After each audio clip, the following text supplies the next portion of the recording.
मुल्क जी ॿियनि शहरनि जी काज़ी महांगाई जिन बोतल खां ॿाहिरि निकिरी आयो मच्छी गोश्त मुर्गी त थी परे जी ॻाल्हि ग़रीब आवाम आहे सब्ज़ी वठण लाइ परेशान अचो त हिते जे सोशल माण्हुनि समाजी वर्करनि ऐं आवाम सां जी ॻाल्हि ॿोल करायूं था। महांगाई त उरूज आहे, हर शइ महांगी आहे। हाणे वरी टमाटा महांगा थी विया।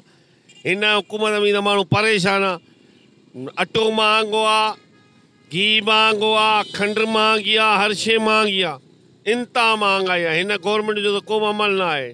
टमाटो खंडु चांहि घी हर शइ महांगी थी आहे। भिंडी महांगी आहे। असां ग़रीब माण्हू गाॾनि वारा चवनि था तव्हां महांगी शइ था हलायो। असांखे जेका 95 96 मिले थी 100 रुपया हलायूं था, जेका 30 रुपया मिले थी 35 हलायूं था। असां ईअं असांजो इहो ई मुतालबो आहे गवर्नमेंट सां रियायत थी मिले असांखे। असां ग़रीब आवाम आहियूं। एॾी त ज़ुल्म करे छॾियो आहे, एॾो चोट करे छॾियो आहे जो मज़दूर माण्हू कमाए थो 500 रुपया ऐं ख़र्च हुनजो थिए थो 700 रुपया।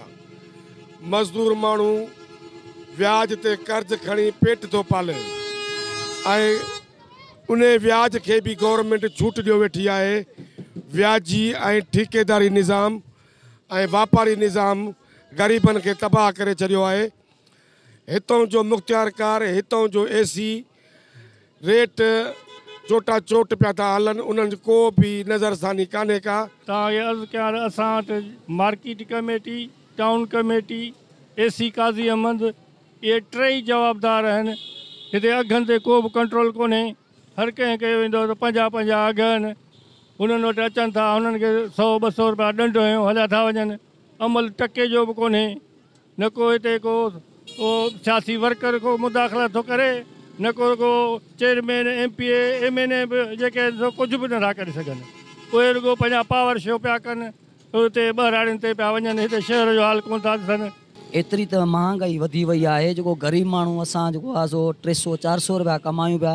अटे वठण जे लाइ असां परेशान आहियूं। इन करे जेको आहे सो असांजा रोड ते जेको आहे सो कुझु ॻाल्हाइण जी चाहियूं त हुकूमत खे ॿियो को कमु ख़ुदा ॾिनो आहे या न। जेॾीमहिल थी बिगड़े, जेॾीमहिल असेंबली थी थिए, रुॻो महांगाई बारे में बि थिए। आख़िर एतिरो क़दुरु थी वियो आहे जो ज़हर वठण वारे जे लाइ पैसा कोन था बचनि।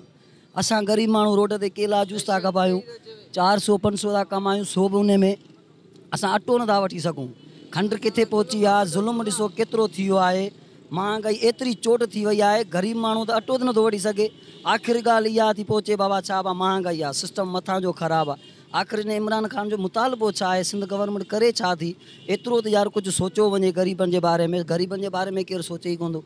सिंधी माण्हू मुतालबो था कयूं सिंध हुकूमत खां त महांगाई ते कंट्रोल करे। जेका 50 रुपया किलो शइ हुई उहा 100 रुपया विकामे पई। ग़रीब माण्हू तमामु परेशान आहे। हू घर जो गाॾो नथो हलाए सघे। माण्हू आबकात करण ते मजबूर थी विया आहिनि।